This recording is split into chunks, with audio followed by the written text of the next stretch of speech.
inspected by the United States Coast Guard and fitted with all the proper safety equipment. So toward the rear of the boat, there are benches. Those benches open, and inside those benches are life vests enough for each and every one of you on board. And we do ask that in the very unlikely event of an emergency, you simply remain calm, and a uniformed crew member will be there to assist you with those. Also, there's no smoking on board this vessel, no throwing of any garbage in bells, soda, coffee drinks. She also has snacks such as candy and chips. So feel free to visit her at any time during the tour. She does request that I do let you know that the bar is cash only for today. So, cash only bar downstairs. So we'll be happy to help you out with anything there at any point during the tour. And I'll be up here. Again, my name is Leah. I'll be telling you about the city of Chicago. Starting with this tall silver building on your right. That building is the Trump International Hotel and Tower, designed by Skidmore, Owings & Merrill in 2009. It's the second tallest building in Chicago at a height of 92 stories, or 1,362 feet in the air. And it was commissioned, of course, by Donald Trump, who originally wanted to make the building gold, but the city of Chicago said no. Also, the building's home to a few famous people, among them Patrick Kane of the Chicago Blackhawks and television personality Steve Harvey. Now, coming up on your style of architecture. Mies van der Rohe was a German architect who brought his particular philosophy of architecture with him when he came here to the city of Chicago. That philosophy was that less is more, and I think you can definitely see that in these building designs. This would also go on to become a very influential architectural philosophy on the city of Chicago, as we will see throughout the tour. Now to your right, you'll see two twin 60-story towers. I think they look a little bit like corn cobs. Together these make up Verena City, designed by Bertram Goldberg. Bertram Goldberg was really into a theater. The theater does still remain. It's now our Chicago House of Blues.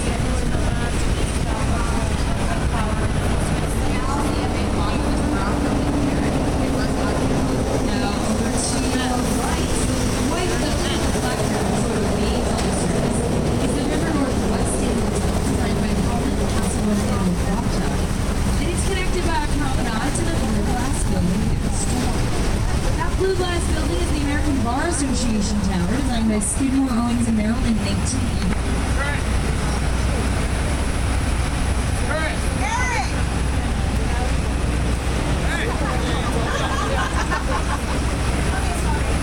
No worries. Okay. Glad you saw someone you know. Okay, so now we are approaching a bit of a sad spot along the Chicago River. Because this is approximately where the third worst maritime disaster in our country's history occurred. This was called the Eastland disaster, and it happened when a boat known as the Eastland was scheduled to take Western Electric employees out to Lake Michigan for a company. Now, the Eastland had a reputation for being both fast and incredibly fast. Like I said, that was the third worst maritime disaster in our country's history. More Americans died in the Eastland disaster than the Titanic or the Lusitania tragedies. And it happened right here on the Chicago River. But now let's talk about happier things. After we cross front of this next bridge, if you look to your right, there will be a large beige building there.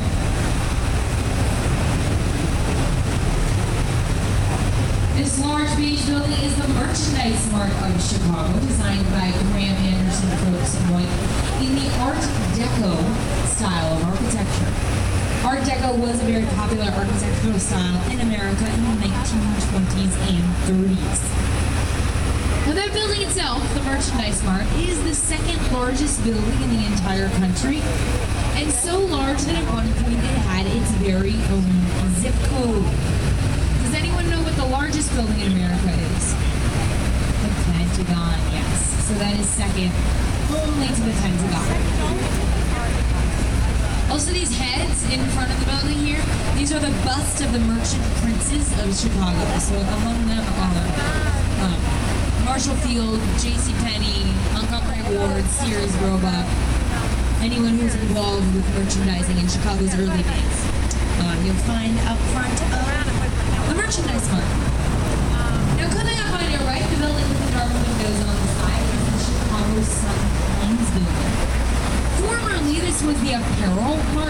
Chicago, so it was built to show apparel.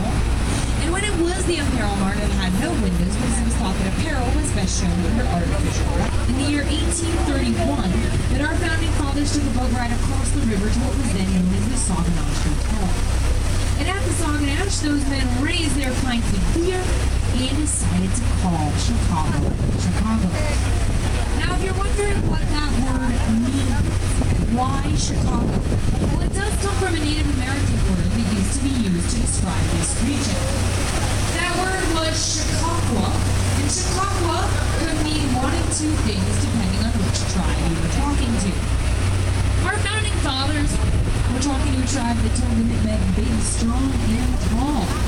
So they thought, perfect, good name for a city, big, strong, and tall. But other tribes in the area use the word to mean wild, smelly onion, in reference to the onions that used to grow along the banks of the Chicago River. As you can probably imagine, Chicagoans do have a favorite of these two meanings, but I'll let you decide for yourself which one you think more accurately describes the city of Chicago.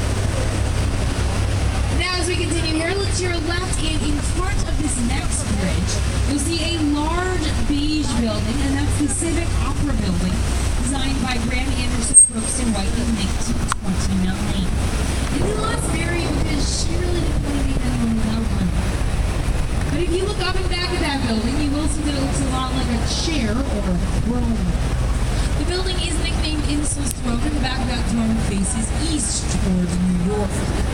This is said to be symbolic of Insull turning his back on New York as they turned their backs on his girlfriend, who then, turned her back on him.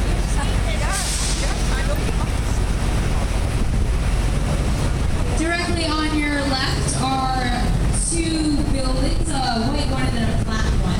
Together these make up the Hartford Plaza buildings, designed by Skidmore, Owings & Merrill. The black one in 1971 and the white one in 1961. If you do look closely, according to the architect, it's supposed to suggest happiness in anyone who looks at the building. So I don't know if you're feeling any happier. Adams Street Bridge, and you'll see a black and white building there. And that building is 200 South Wacker Drive, designed by Harry Weiss. Harry Weiss designed that building to be a 38-story building. It is currently a 38-story building, but when he originally presented the plan for the city of Chicago, he told me he wanted a 30-story building. He really wanted those extra 8 stories though, so he said, hey, Chicago, you give me those 8 stories, I will give you a park. He sort of swindled us out of those extra 8 floors. But now look up, you'll see a tall black building with white antenna on top of it in front of the boat.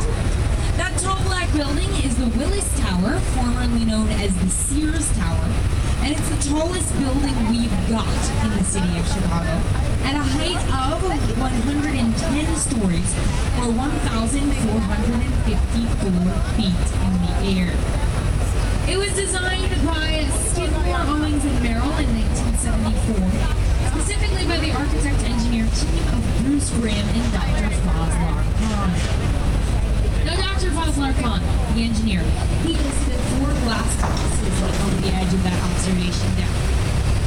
That's the sky deck. And what you can actually do is you can step out inside one of those glass boxes and look at the city of Chicago below your feet. It's really cool. I've done it before. It is a little scary if you're afraid of heights, so the view from the window of that 104th floor is also quite spectacular. Now, 2 men who are not afraid of heights have successfully climbed that Willis Tower. One of whom was wearing a Spider-Man costume, and both of whom used a homemade suction cup system in order to do so. They were also both arrested when they got up there. It's illegal to climb that building. So we do recommend here at Wendell that if you'd like to enjoy the view from the top, you use one of 104 elevators found inside the building in order to do so. Now, a lot of people do ask me where that building ranks in terms of tallest buildings in the world. At one point, the Sears Tower was the tallest building in the world. Now it's only the 7th tallest in the world and the 2nd tallest in America. The tallest in America is that Freedom Tower they just put up in New York City. That one meets us by about 400 feet. And the tallest building in the world right now is the Burj Khalifa in Dubai. To get the height Khalifa, approximately, stacked one Willis Tower on top of another one.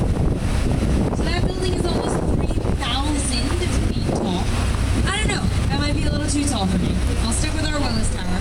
Still the tallest in America at 1,454 feet in the air. Okay, who on the tour is under the age of 15? Raise your hand. Who's under 15? You are. Okay, who's under 15 and thinks they know a little bit about the presidents? Do you think you know a little bit about the presidents of the United States? A little? Maybe? Okay, I'm going to ask you my next trivia question. If you need to phone a friend and ask one of your parents, that's cool, okay? Alright, so it's going to be about a building that's coming into view. As we cross one of this next bridge, it's to your right, just a little bit in front of the boat. It is a red brick building with green ivy growing on the sides. That is the Great Lakes building, but the building itself really isn't important. What's important is what once stood on that spot. Because in that spot, on that spot, in 1860, there was a temporary structure. It was called the Wigwam.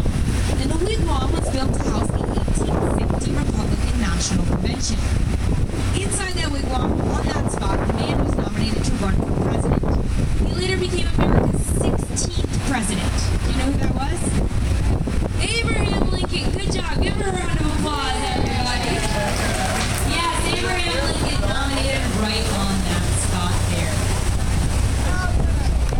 Now over here on your right, there is a green glass building with a curved front. That is 333 West Wacker Drive, designed by Pedersen and Fox. Its design was inspired by a green glass bottle of Perrier water. And the building was made famous by a movie that was filmed in Chicago in the 1980s. Does anyone know which movie? Bueller, yes. It was Ferris Bueller's Day Off. And that was Ferris Bueller's dad's office building.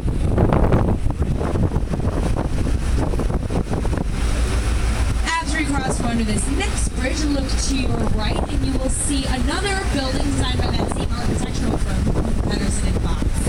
This one is beige and has an American flag sticking out. It's centrally built.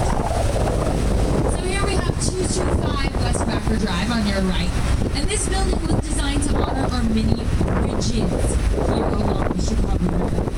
So if you draw your eye up to the tippy top of the building, you will see a little bridge up there. Now in total, we do have 36 bridges on the Chicago River. That's down from a peak number of 52. And a lot of people ask me if these bridges still open. They do, but only in May and November to let the tall-mast and sailboats out to the lake for the season, and then again to let them back in. Sometimes they'll open during the season for maintenance or a regatta, and it's actually been opening lately to let some of the sailboats come in a little bit early. It's starting to get cold. So you might see some of that while I'm in the city of Chicago, some of the bridges opening. If you don't see sailboats near it, it's for maintenance, and if you do see sailboats near it, they're just letting some boats in early. Now over here to your right, there is a double-decker street. That double-decker street is Wacker Drive, and Wacker Drive was part of the original Daniel Burnham plan for the city of Chicago. So I don't know if you know this, but Chicago was actually the first city in America to implement a large-scale plan for how our city would grow up in structure. This plan was done by a man named Daniel Burnham in 1909. So now we do have a blueprint for Chicago that we called the 1909 Daniel Burnham Plan. And again, it was the first blueprint for a city in America. And it contained rules on everything, from buildings to bridges to streets.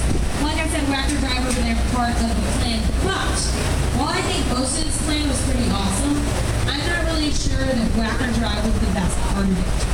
Because that is the most confusing movie with the Blues Brothers.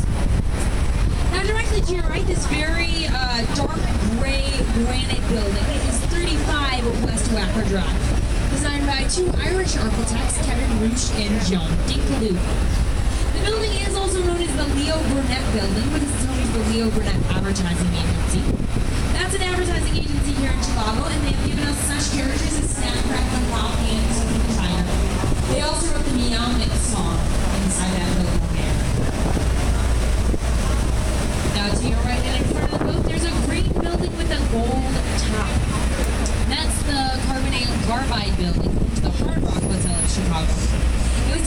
click of the last bottle of champagne, and the gold at the top is real 24 karat gold.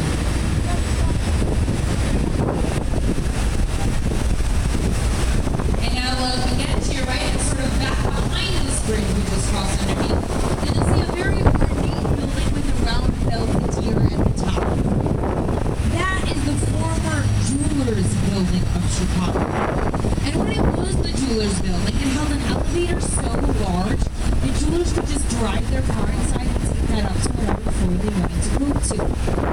This way, they would never have to walk around the rocky streets of Chicago with jewels in their pockets. However, at the same time, that belvedere at the top was home to the Stratosphere Lounge, which was frequented by renowned Chicago gangster Al Capone, so I'm not positive their jewels were safe inside the building either. Now, the building with the curved front to your right, that is the former London Guarantee Building, designed by Alfred S. Auchinleck, and that sits approximately where Fort Dearborn once stood. Fort Dearborn was a military fort around which the city of Chicago stood and grew up. Crossing from under this next bridge, look up and back at it. You see a flag up there that's got 2 blue stripes, 3 white stripes, and 4 red stars. That flag is our flag of the city of Chicago. And everything on that flag is symbolic. So the 2 blue stripes, they stand for our water here in Chicago, and that is water in the Chicago River and Lake Michigan. The 3 white stripes, they are for our land. That's land on the north, south, and west side of the city. The east, of course, being the lake.